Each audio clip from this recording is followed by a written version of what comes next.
Patrick Madler, wiwibloggs.com. Today I'm here with the queen of singing in Maltese language, Corazon, who competes with her song Falling Glass at MESC later this month.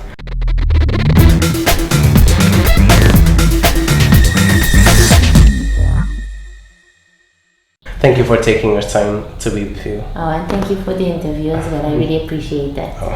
Well, now Corazon, it's definitely not your first time participating in MESC. You participated quite a few times now. The first time, if I'm right, 2009. Mm-hmm. Well, what changed since 2009 if you compare 2009 to 2016? Apart from me growing older, you mean? I'm 5 years older. Well, what changed, I think, is the experience in the field as well, because the first time I've participated, I didn't really know what to expect. I had no idea how to prepare myself for the event. Thank God my writers at that time were very helpful in making this experience a good one. But over time you understand more the game itself, the Eurovision game, because I call it the Eurovision game, the musical styles which are most suited for Eurovision, and also you learn how to get to know yourself better in order to present what you can be best at. Oh, that's true. It's true. Time always passes, and you can see yourself better after that time. I hope so. So, from all your entries at MESC, which one is your personal favorite? Or I think my personal favorite is the first one, the first entry, Mystifying Guys. Okay. Which was my very first time. It was a very special experience. I remember it was a very tiring experience. I was sick for 2 weeks afterwards. Exactly when the Eurovision finished on Sunday. I don't remember ever being so ill. I was very, very ill because it was so stressful for me. But at the same time, I remember it as a very good experience for me. So okay. It was stressful in a good way. So now in 2016, you tricked us in a way, because you changed your style completely. It's your song Falling Glass starts like a really beautiful ballad, and then the beat drops and it's like an upbeat pop ballad. Mm-hmm. How come that you decided to change this year your music? I wanted to change the style completely actually, but this song, it was presented to me by the writers as a ballad. So the first demo track I had was a ballad, and I said I love it. I really love the melody, like Falling Glass, it's very catchy, but I wanted it to be a dance number, and so they made this compromise, a little bit of a ballad and then it switches. And I like it because it also shows another dimension. I mean, I was running the risk, because I love ballads so much and because my voice is suited for ballads, I was running the risk of people thinking I could only do ballads. And this year I want to break that off, because in reality, in my real life, I don't only sing ballads, and I sing many other styles and I like other styles. So it's a good thing. I tricked you, because the first minute, whoever listens to the first minute is, you think, yeah, that was my idea as well. Oh, another nice ballad, and then wow, that really wowed me. But what is your song about? Can you tell us? My song it's actually about that moment. Imagine a piece of glass falling, a very fragile object, glass. It's falling in slow motion. And that minute just before it hits the ground, when you can put your arms and grab it and save it. And it's a metaphor for a relationship where, you've come to the end, where nothing makes sense, just as the song says. But we go on, and there's a minute that you can save it. Maybe we can save this relationship, or maybe we'll let it fall, just like falling glass. Or are we just like falling glass? It's a really nice message in general, I think, for the life. It's a love song, but in general, it's always like that. When you have a project, you've come to the end of it, and wow, this is the point where we either push the last push, or else we just let it go. So always give your best, and maybe you can save it. Exactly. Oh, that's nice. It's true. So I called you the Queen of Maltese for a reason, because you released your album in 2014 completely in Maltese. Why did you never decide to go maybe with a Maltese song to the national selection? This is a very good question actually, because earlier this year there was a group on Facebook, they were trying to make me convince me to write a song in Maltese. The truth is that the Eurovision is a commercial. place where the best songs are always the most commercial songs, are always the songs which will hit you in the first 3 minutes. And of course, I love languages in general, but since we have the luxury of being able to be so fluent in English, why not use a language as when we use the melodies, which we'll pick up straight away? Sort of, when we're writing a song for Eurovision, we forget the complex harmonies, we try to find a melody which is very easy on the ear. And in the same way, you try and find a language which is easy on the ear because so many people know it already. That is the reason. I feel it goes against the idea of Eurovision. But all this being said, Maltese is a beautiful language, and it could serve also as a way to introduce Maltese to the Eurovision fans. But, well, yes, I still believe that the Eurovision song is a 3-minute opportunity where you have to deliver as much as possible in those 3 minutes. So if you have the luxury of being able to use a language and be comfortable with a language which can communicate to a lot of people in 3 minutes, then why use a language that can communicate with only 300,000 people? Yeah, so would you ever try it or give it a try in the future? Would, yes, I would try it. You would? In the future, I would, yes. I think Maltese people would also be really happy to see a Maltese song come. I think it would be different. It would attract attention, definitely. That would be nice. It would have to be different from the songs in my album.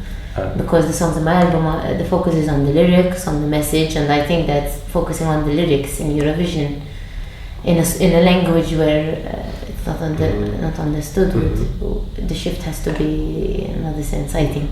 It's true in a way. So, as you nearly write your song always by yourself, how do you get inspired to write songs? When I write my own songs, because in this year I didn't write the song for myself. Last year I did. But the previous years I didn't. So when I write my own song, especially for my album, I'm inspired generally by things which happen to me and by things I see. When I always say that the eyes of a composer are different from other people's eyes, because an artist will look at things from and be able to make a story out of it. Sometimes I say, like an episode, it doesn't make sense that this happened to me, like a bad moment, but it makes a good song. If I had to write a song about this, it would be great. You know? It's so incredible, something incredible happened. Oh, I can't believe this happened to me. Oh, I'm really unfortunate. Write a song about it. You know? And it's not necessarily about the situation, but also about what you felt in the situation, or also seeing someone in a bad situation, you hear something, oh, this is incredible, how could this be good for a song? So you rather prefer singing or composing songs? No, I'd rather sing and compose. In fact, I don't write songs for other people. Some people have asked me to write songs for them, but I cannot do it because I'm a singer-songwriter. So when I write, I'm always writing about things which are affecting me. I don't know if it makes sense. Well, it does. So it would be difficult to write something and give it to someone. Because you see yourself in your songs, and that's okay. Of course. Okay. So recently, you sang your self-written song Fitar ta' Nanna together with Junior Eurovision winner Destiny and Chara Bank. Yes. How was it for you? How did it feel to sing a song which means a lot to you with such a young, talented girl? I think Destiny is a very mature girl, and it was a very difficult week for me because I had just lost my grandmother. She died, and the song is about her. So it's quite a difficult time to sing Fitar ta' Nanna. But Destiny is a very mature girl. She has a special relationship with her grandparents as well, and she picked it up immediately. I mean, she's so sweet, and I really enjoyed the experience. And she helped me out because maybe singing it alone in that situation wouldn't have been a good idea. But with her with me, it made sense. Sort of, I was singing with her, and she gave me the courage. So you are also really proud about that you won in Sofia. Yes, I was commenting the Eurovision. Ah, yes. I was the commentator. What do you say? Commentator, yes. The commentator for the Junior Eurovision, and I was also commenting the Eurovision when Gaia won. So they were joking and saying I brought good luck, but definitely it wasn't me. It was the talent of both. You never know. No, I don't believe in these things. But anyway, it was a strange and sweet coincidence. But yes, so it was very emotional for me in seeing her win. But actually, when I saw the rehearsal, the general rehearsal, because when we comment, we come here before and we see the general so that we have an idea of how things are going. And when I saw her perform and when I saw the confidence she had on stage, I said, wow, bang, she's going to win. And it was so. It was very deserved because you could see it that she had it, that the girl had it, that she was. Now, if you would win, you never know. Oh, yes. And you go to Eurovision, you think you can like break the bad record lately of Malta in Eurovision, not making it, or you think you could make top 10 or go to the final? What do you think? How would your chances be? I don't know, but obviously I think this song has good potential for Sweden as well. I believe that Falling Glass is not only a good song for the national selection, because sometimes you have songs which work well in the national selection and then internationally they falter. But I really believe it's a good song in general. I mean, I think it would be very competitive. I don't know if it would be top 10 because one has to see also the competition and what's there. But I do believe in it. I think it's a very strong entry also for Sweden, yes, definitely. And that's why I submitted it, because I think it has good chances.